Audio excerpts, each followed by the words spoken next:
What is going on, guys? This is your model guy, IWC Gamers Goon here today with your AEW Dynamite review for the show that is the fallout from All Out show here on September 8th, 2021. Man, this was a phenomenal Dynamite. This show legitimately, I'm not even joking, it legitimately felt like it went by so quickly. Um, we just watched the main event. I just watched the main event about 3 minutes ago. It just went off the air. And I'm not gonna lie, I legitimately felt like I watched Dynamite for 20 minutes this week, and it's not because there was only 20 minutes of wrestling. It went by so fast because there's so much things I was really invested in, and it didn't feel like I was waiting around, waiting for something to happen. I felt like this week it went by fast because things were good, they were fun, and they kept it going in the same path they kept it on Sunday. AEW truly right now, in my opinion, is the hottest professional wrestling company in the world. I don't care what anybody else says. That's my opinion. AEW right now is the top dog. It has everything AEW has done recently has been a home run, and they just keep on chugging along and keep on having that momentum going forward into the winter months. AEW Tony Khan have done a fantastic job here with Dynamite, with AEW as a brand, with Rampage. They did a phenomenal job up and down. And let's start with one of the guys that they've done a phenomenal job, man. His presentation feels legit. He really feels important. His in-ring matches. I mean, usually when you're building someone up, you're giving them some jobbers. You're going out there and you're not really having them beat many credible people. You have them go out there beat a Peter Avalon. You go out there beat a Joey Janela. Go out there beat Ali Morari. Shout out to my guy Lee. Ended up getting signed before AEW went on the air. I believe that's going to be on an episode of Dark or maybe Elevation. I'm not sure which one. But he will be all elite. So shout out to him. But usually you don't really get talent such as the bigger names like Dustin Rhodes in this situation. Dustin coming in here against Malachi Black. Very solid match. You're not gonna get a burial. That's not what they've been doing with Malachi Black. They have him go out there. He can put on a solid matches, which what he did with Dustin. He antagonized Dustin. He got Dustin to kind of feed into the anger that he's brought upon him via his family, via the Nightmare family, via his brother. He kind of teased him. He threw the Cody's boot there to him. Dustin gets frustrated. Dustin has a good performance, hit Canadian Destroyers. Dustin almost won at one point, but at the end of the match, man, you got to be careful because that's the story they're telling with Malachi Black. That's the exact story they want you to believe. And the story that is going on with Malachi Black is that you have an opportunity to beat Malachi, but you better take your opportunity when it's there. Because with with a split second, Malachi Black hits that kick on you, he hits that kick on you, it's over. It's over. It doesn't matter who you are, it's over immediately. That is going to be one of the most protective moves in AEW, if you ask me. That kick looks beautiful, it's amazing, and so far so good. Nobody's kicked out of it. Hopefully that stays the case. But on the 22nd show at Arthur Ashe Stadium, the big show that they're getting ready to do, they announced that Cody Rhodes will be making his return to AEW to challenge Malachi Black. I sure hope that the goal of bringing Cody back with Malachi, I knew this as soon as we were going through the Nightmare family. I knew that as soon as we got Lee and we got Dust, I'm like, this is obvious. It's going back to Cody. The question is, does Cody win? Does Cody lose? Cody better lose. We've had situations in the past where Anthony Ogogo, I don't believe Cody should have won, but he won. We've had situations in the past that Cody's won in matches I don't believe he should have, like Darby Allin. There's just been a lot of situations where Cody's won. Obviously, Cody a fan favorite, but we need to give that rub to Malachi. Let Malachi win. Cody will be fine. Malachi needs to win at Arthur Ashe on the 22nd, and it should be a phenomenal show that they got planned out for us on the 22nd. But like I said, Malachi Black has been a phenomenal aspect to the AEW roster since his inception on the roster. This man has been presented perfectly. That kick has been protected perfectly. He has a cool look to him. Everything about Malachi Black screams star for AEW. And that's Malachi Black is somebody that I intend to see going into a title picture, and not the TNT Championship. I'm talking about the World Championship. I could see it happening with Malachi Black. I don't need it right away. You gotta wait. You got a lot of guys you need to get championship opportunities before Malachi. But Malachi's path should be in the next year, year and a half to be up in that main event scene. Then we got a beautiful package with Eddie Kingston. He was saying that everybody was into the match, and we went at it. The crowd was into it. We were going back and forth, and then you kicked me. You gave me a low blow. And Miro says, well, you see, I had to redeem things. I needed to do certain things because at one point you made me have to ice my balls, so I thought I would return the favor. So Miro, Kingston, potentially see that going into Arthur Ashe? I don't know. But I don't think we've seen the last chapter on the Kingston Miro playbook yet. Then we had CM Punk come out, man. CM Punk, big round of applause to CM Punk.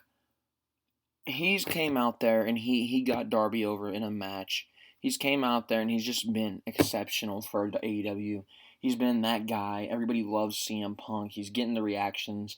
Everybody's just happy when CM Punk's around.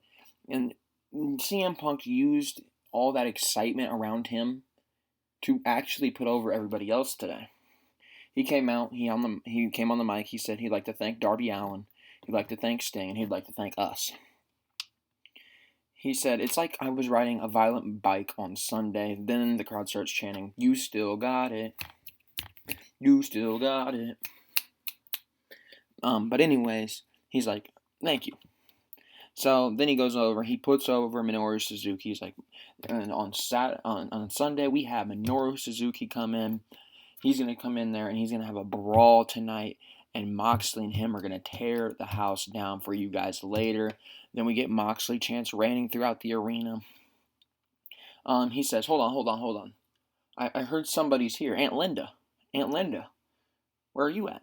Looks over front row. Aunt Linda Pillman, sitting there front row. And he says, you're an angel. And then you got Linda Pillman chants, Linda. It was amazing. They put over Linda Pillman. They did it more than once tonight. Linda Pillman was actually a focus on the show. Then he said, and then on Sunday we also had Adam Cole, baby. We had Ruby Soho. We had Bryan Danielson. And everybody's chanting for these guys and Ruby Soho during it. And then he said, and after the show, I had to do one thing. I texted my wife. I texted April, AJ Lee, and he asked her, or she asked him, what's next for CM Punk? And he said, I don't know, but I thought I would come out here and I thought I would ask the fans. So he comes, he's saying that, and Taz, I don't know what Taz was really doing, to be honest with you. But Taz comes on in the mic and he's like, hold on. When you're asking people, stop talking about Team Taz. And Punk looks at him, he's like, I wasn't talking about Team Taz. He was like, that's some bullshit. You're going on podcasts, you're going on interviews, you're asking for Team Taz. He's like, no, nobody asked me to fight Team Taz. And then you see Hobbs and Hook come on out. And then Punk's like, hold on, wait a minute. You know what? Give me Starks. You know what? Give me Hooks. Give me Hook.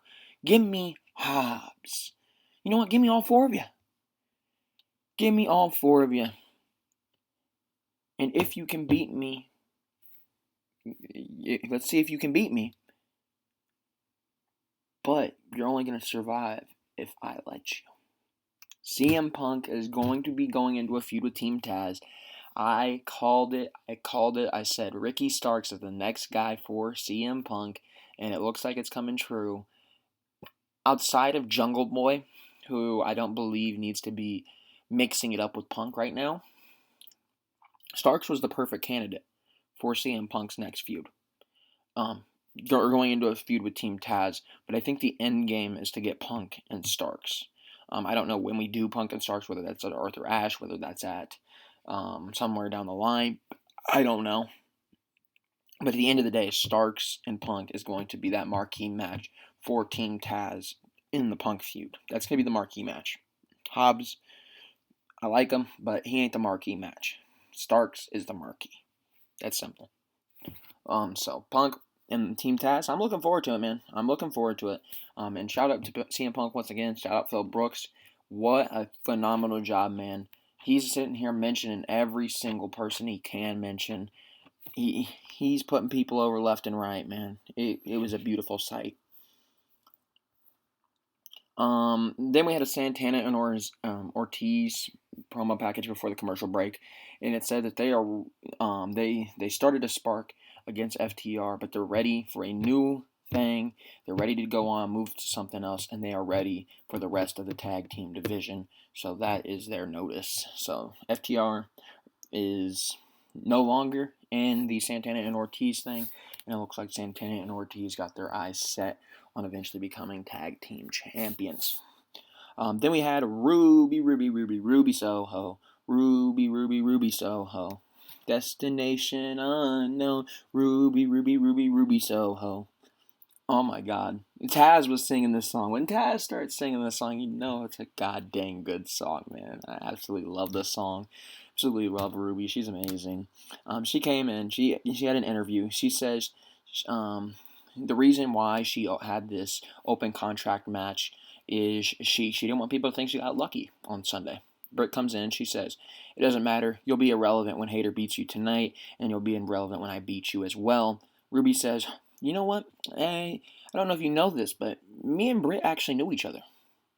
I broke Britt Baker into the business. And you see, she uses all these nicknames. She uses the role model. She uses the baddest bitch on the block. She uses a Dr. Britt Baker DMD. She uses all these things because she knows if she doesn't distract everybody with something else, they'll find out what's really there. Britt Baker says, there's one nickname you forgot. You forgot AEW Women's Champion. And she says, and let's talk about your nickname, the Runaway. Why don't you go run away back to catering where you've been for the last 4 years? Holy cow, man. That got a major reaction on Twitter. That got a major reaction in the crowd. You heard the, oh my God. That made me, when I was sitting on my bed over there watching the show, I literally sat up. I was literally like, whoa, she went there. She went there. Catering got mentioned. 4 years. I don't know if you know where Ruby was for the last 4 years while sitting in catering, but a little WWE shot there. You always love to see it. But Britt Baker, with that line alone, holy cow, man. Britt Baker got herself over even more. Everybody loved it. Everybody loved it. I love Britt Baker, man. She is one of the best women's wrestlers, not only in AEW, but in the world right now, in my opinion. One of the best characters, not even just in the women's division, but in the wrestling world. I absolutely love Britt Baker. Adam Cole, if you're watching, chill out. We'll talk about Adam Cole's comments later on in the night, but chill out, Adam Cole. We don't need to fight, my friends. But we had Dante Martin come out there next, and he was going up against Powerhouse Hobbs. These two guys, when I saw them come out, I was like, this is the future of AEW right there. Two guys that are ultra talented. They're very young. They're going to be there for the next 5, 6, 7 years. These are going to be guys that we're talking about when we're talking about All Out 2026. These are going to be guys that we're talking about at All Out 2028. These are going to be guys that I believe have the potential to be something in AEW. Dante Martin, absolutely love him. He is amazing in the ring. One of the best guys, in my opinion, that isn't being used weekly as much as like some of the other guys, like a Darby Allin. He's getting used a lot more frequently now, but I think Dante Martin's going to get to that point where he's going to be one of those guys one of those guys. When we're talking about guys, I mean like the Darby Allens, the MJFs. When we're talking about him and potentially being there, I can see it now. I can see it now in Dante Martin. I love Dante Martin. Powerhouse Hobbs, I also love him. But I think the ceiling on Dante Martin is even bigger because this man, bro, he is amazing in the ring. But yeah, Hobbs came in there, did his thing, Powerhouse Hobbs for a reason, man. He's gonna bully you down. He's gonna do what he needs to do. Had full control, but the crowd got into it. Dante Martin picks up the momentum with the crowd behind him, gets ready. He hits a big drop kick off the top rope, hits a big punt kick, gets Will Hobbs to the outside. But in the end, it's the Powerhouse. It's the Powerhouse Hobbs. You can't do anything against Powerhouse Hobbs. He'll come in there, he'll end you, and that's exactly what happened. Powerhouse Hobbs goes over. And then we have the first thing on the night where I don't know how to feel. So far on the night, I thought everything was good, but this, I really don't know how to feel. There's people that love it already because it's just heel heat. And then there's people like me that are really hesitant with this. And that's Dan Lambert. He came out. He congratulated AEW for bringing in the new people that they brought in this past Sunday. He says, and we might think AEW is the hottest thing going on because they're signing 5'9" guys. They're signing all these indie guys. He says, but they're tricking you, and they even tricked us to look into the bad song lyrics. He said they only have two real men in wrestling, in Sky and Paige. And if there's any tough guys in that locker room, come up on here and stop us before we tell our truths that will burn down the company. And the chants of the AEW chants are god awful, according to Dan Lambert. Then, obviously, in response to AEW chants being awful, Cincinnati, man. Cincinnati gets him his AEW chance. Cincinnati, you're doing your thing, man. Cincinnati was on fire tonight. Dan Lambert, I really don't know how to feel about this. I don't know what it does for the men of the year, which is Scorpio Sky and Ethan Page. I really don't know what it does. Very hesitant to get behind it. Yeah, I just am not feeling it yet. But then again, the Dark Order was something I didn't feel at the beginning, and now I'm a fan of the Dark Order. Then again, I also I wasn't behind the Nightmare Collective thing either, and look where that ended up. I mean, I don't know what to think of it just yet, so I'm going to reserve my judgment for a later date. Then we had MJF come out, and oh god, man, MJF. Beautiful performance here. Beautiful performance from MJF. I don't know how this man does what he does. He is the best talker in all of professional wrestling. He is. Hands down, the best guy. I don't think he's got a bad promo in his career. I really don't. This guy is one of the best. He comes out saying that for the fourth time, he beat Chris Jericho. But after the bell rang, the match was restarted due to extreme biases against him because everybody in the back wants to be MJF. He says he didn't expect people to understand the people that he's talking to because they're from Cincinnati. Cincinnati. He says Cincinnati is a dumpster fire and the marks need to understand that the Midwest is just mid. Skyline Chili's, mid. Reds, the Cincinnati Reds, they're mid. Everybody living here is mid. That's why they call it the Midwest. Skyline Chili's, I'm hearing a lot about them lately, because my Cardinals had a series against the Reds, and they were talking about Skyline's Chili. Teams go to get Skylines, and obviously now we get the MJF mentioning Skylines, so very interesting. Skylines, I don't have any judgment of it. It might be mid, it might not be. Cincinnati Reds, they're a good team this season. Everyone living there in Cincinnati, I have family that lives in Cincinnati, so MJF did a great job. But how about you do something? He talks to the fans. How about you guys do something? How about one of you jump the guardrail? Because you're all cowards. That's why you won't step in here against me. Then he looks front row and he says, Linda, don't you dare make eye contact with me, Linda, because I'll come down there and I'll knock your eyes down your throat. Then the lady standing next to Linda, who apparently is Roseanne Pillman, the daughter of Brian Pillman. He calls out Roseanne. He said something along the lines of, "How are you, 16 and pregnant," or something like that, making fun of the fact that Roseanne was pregnant. And then he came over there, and she got on the mic, and she said, "Well, I'm the daughter. I'll let you know, I'm the daughter of Brian Pillman." So MJF then goes on, and he says, "Well, that explains your mediocre looks." That leads for, of course, I knew as soon as he was mentioning the Pillmans that eventually Brian Pillman would come on down.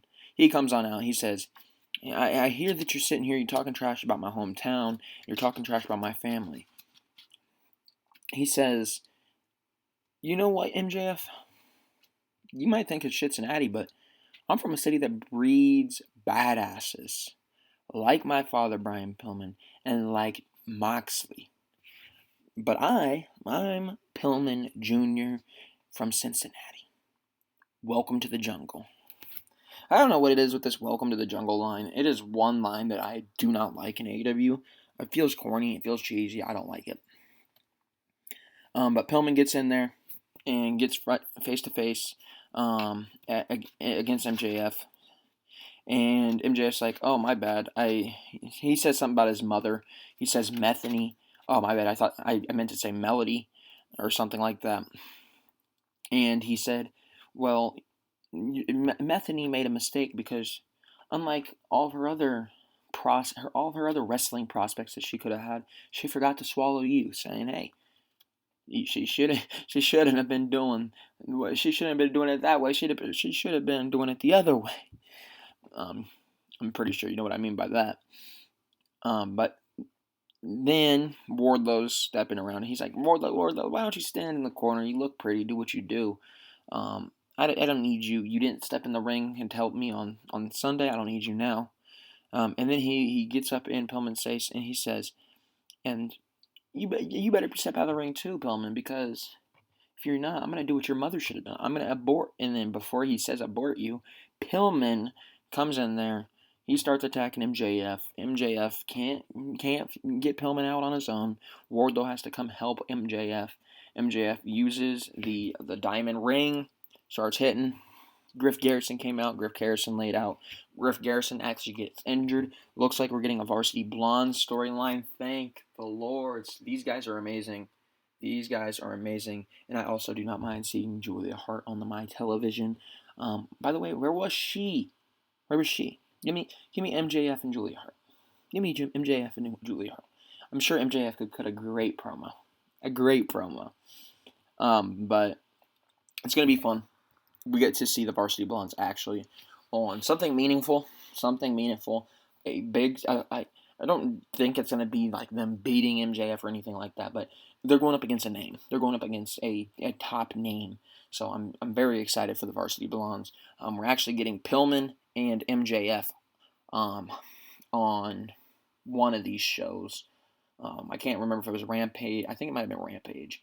I didn't write down what shows these were going to be on, but we're going to get Pillman versus MJF sooner rather than later. Then we follow that up. We follow off the beautiful Pillman. I mean, Pillman looked phenomenal, man. They really got Pillman over in that.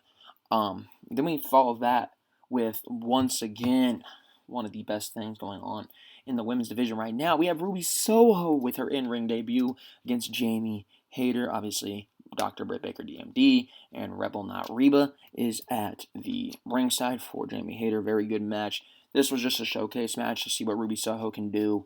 Ruby got over. She did phenomenal. Everybody loves Ruby. She looked great in the ring. Looks like definitely made a mistake over there if you're in the WWE. I don't know how you let this woman walk. But they let her walk. She's doing better than she's ever been in the WWE. And it looks like we're getting Britt Baker against Ruby Soho in the near future as well. Jamie Hayter actually lost, but Jamie Hayter did have a decent outcome because she did lay out Riho. Because Riho had to come down because Britt Baker and Rebel came in to attack Ruby Soho afterwards. Riho came down, Statlander came down, and it looks like we're going to get a 3-on-3 match. I absolutely love every single person. That, like, the pairings in this alone for a 3-on-3 match is beautiful. The 6-way match is going to be beautiful. Jamie Hayter, Britt Baker, Rebel, not Reba. Those three work perfectly together. And then I don't know if they're going to work perfectly together, but they really do feel like it. Riho and Statlander, and of course Ruby Soho. They really feel like they're going to mesh well together. So I'm very excited for that. It's the most excited I've been for the women's division outside of Britt Baker, to be honest with you. Because I think you finally got legit people in there. You got Rosa in there, you got Jamie Hayter in there, you got Statlander in there, Riho, who was the first women's champion, she's back now, and then obviously you got Ruby Soho. So, I mean, you got the names now. Let's just see what we can do with them. Then we get the Pinnacle, Wardlow, Shawn Spears, and the FTR guys going out there against the Dark Order. But before we got into this, they showcased the fact that there was an Evil Uno versus 5 Alex Angels match, and Alex Angel's kind of upset that Evil Uno threw him into the staircase, whatever, because 5 challenged Evil Uno because he wasn't a leader. And I had a brilliant idea when they did this, because Anna Jay came in there, and she walks in the middle. She's like, no, we're family. We don't fight. We do not fight. So let's get it back together. What the thing is with Anna Jay and in the Dark Order, she was Brody Lee's favorite. She was Brody Lee's hand chosen one. She was the favorite one. And I've seen people throw around, well, what if Bray Wyatt comes in and he leads the Dark Order? I don't think that's necessary. I don't think Bray Wyatt needs to lead a faction. I don't think he needs to if he comes in. And I honestly wouldn't have Hangman do it either. But I would have Anna Jay run the faction. You might be looking at me and thinking, well, why would you have Anna Jay run it? She's the one that's keeping everybody in order. If you think about it, the Dark Order never had issues until Anna Jay got injured. The story is there. The story is there. She's the one that was handpicked by Brody Lee. The story is there. Make Anna Jay the leader of the Dark Order. That would be something I would like to see. But the Pinnacle, they obviously win. We knew this was happening sooner rather than later. The Pinnacle win, and that creates a bunch of tension between the Dark Order. Evil Uno sitting there yelling at John Silver, and they push each other. Everybody starts attacking each other. Preston Vance starting pushing each other. Colt Cabana runs on down there. He's trying to break it up. It was a mess. And Jay and Tay Conti walk down there, and they're just walking down like, what are we doing? What are we doing? And as soon as she walked down there, everybody stopped. Everybody stopped. I don't know if they're doing the Anna Jay leader mark, but I think the story's there if they do. But everybody, they looked over there like, they all stopped. Everybody doesn't want to mess with Anna Jay. They don't want to mess with her. They don't want to make her mad. But her and Tay Conti walked down. They were just... And then we recapped the Women's Battle Royal. I thought this was going somewhere. I really thought Anna Jay was going to say something. I thought Anna Jay was going to do something about the Dark Order. But they transitioned it right into the Women's Battle Royal recap. It was a recap. I really don't got much to say about that. Then we had the Pillman interview. It is Arthur Ashe. So Pillman, he came on an interview in the medical office, and he said he asked Tony Khan for a match at Arthur Ashe, and it was granted to him. Then we had the Acclaimed walk in. Thank the Lords, they are back on Dynamite. Not just Dark, they're on Dynamite now. So all you Max Caster haters, y'all can go bye-bye. Bye-bye.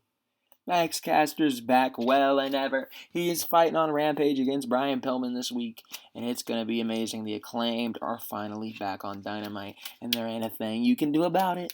There ain't a thing you can do about it. I can't wait to hear the rap. I don't know what's going to be said in the rap, but it ain't going to be no PG rap, hopefully. But let's go.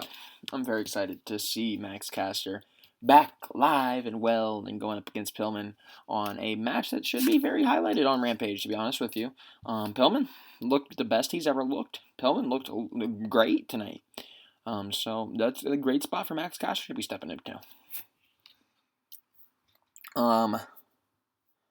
Then we have Tony Khan Tony Schiavone come on out. He's in the ring. He says it's his pleasure to introduce the greatest faction of all time, the Elite. Elite walk down to the ring. Don Callis grabs a mic and says, "It is a pleasure to be here on the day that Kenny Omega got voted number 1 for the PWI 500. If you did not know, Kenny Omega was number 1, Roman Reigns was 2, and Bobby Lashley was 3. I don't know how their rankings are done, to be honest with you. I don't know where Walter was in the top 10, because he would be in my top 10 from this year. But I digress. But then we get in Nick Jackson comes out. He's on the mic now. He says, and also they got their best friend back. And they say, let's bring him out. It's Adam Cole. Adam Cole comes out. Great reaction. Cole asks, who's ready for some story time with Adam Cole? But first, I got some business to handle. Walks right in Tony Schiavone's face and says, look, if you look at Britt Baker even the wrong way, I'm going to slap your glasses off. And then he says, you know what? Get out of the ring, you nerd. Get out of the ring, nerd. And then Tony's getting out of the ring. Hurry up, nerd. Hurry up. We don't got time for you. I want to speak. Get out the ring, nerd. Adam Cole, man. I absolutely loved Adam Cole belittling Tony Schiavone. He looked amazing. I don't think you really got to worry about Tony and Britt being a thing, Adam. I could be wrong, but I don't think that's a legit thing there, Mr. Cole. And Cole, I just want to put this out there. I'm very sorry for being a fan of Britt Baker. Do not attack me. Do not slap my glasses off my face that I'm not even wearing. Please, Cole, please have mercy on me. But Cole says everybody's here because they bought a ticket to see the Elite.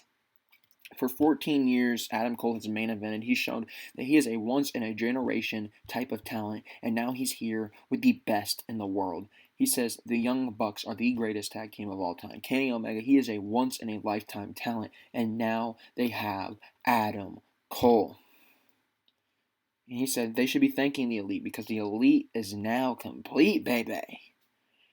And we cannot wait because next week you're getting the in-ring debut for Adam Cole. So I don't know. I honestly don't know who it's against, to be honest with you. Oh, yes, I do. It's against Kazarian, which we'll get to. But yeah, we had that, Adam Cole.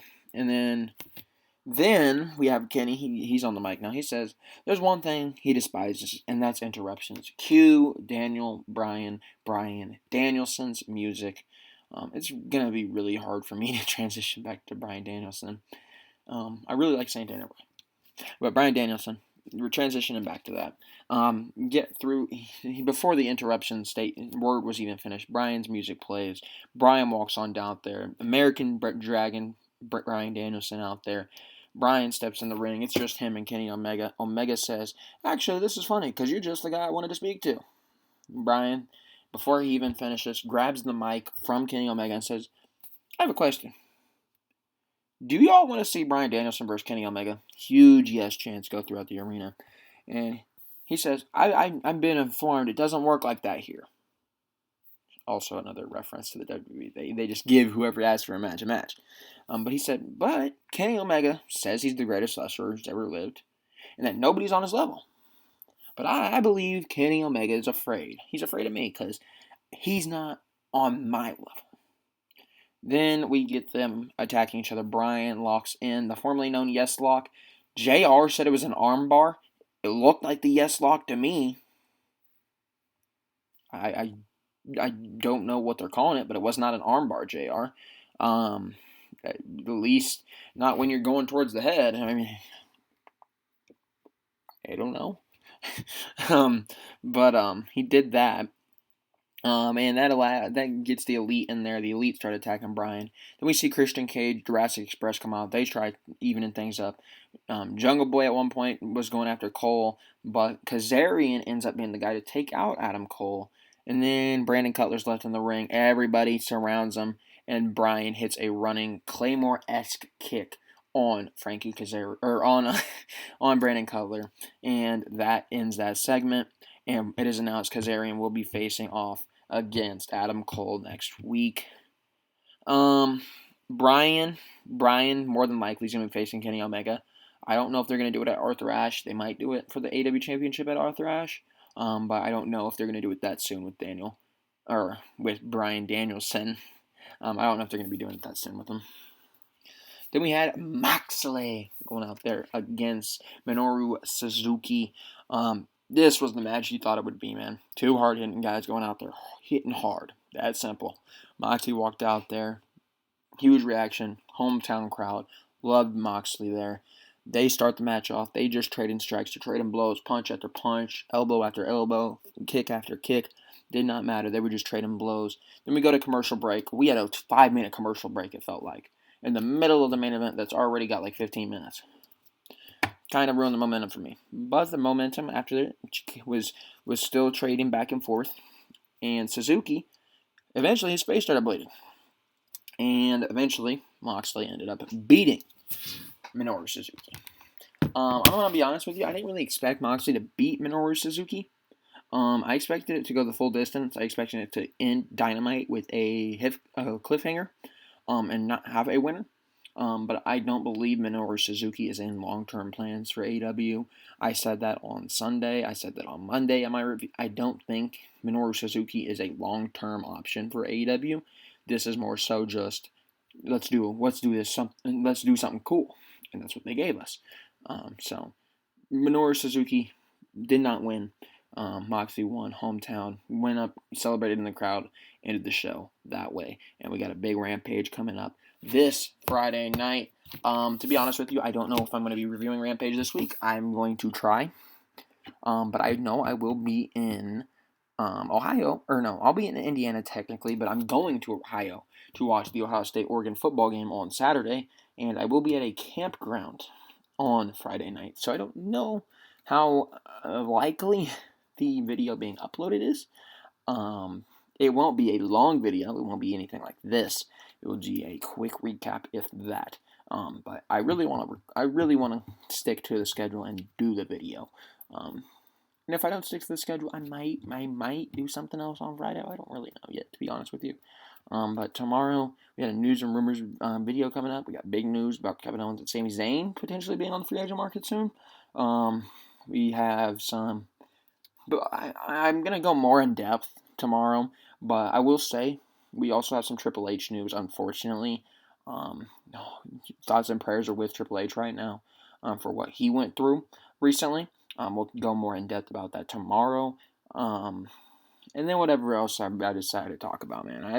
I really don't even know what I'm going to be talking about tomorrow. I know some of the big keys I'm going to talk about, but the rest flows in as it flows in.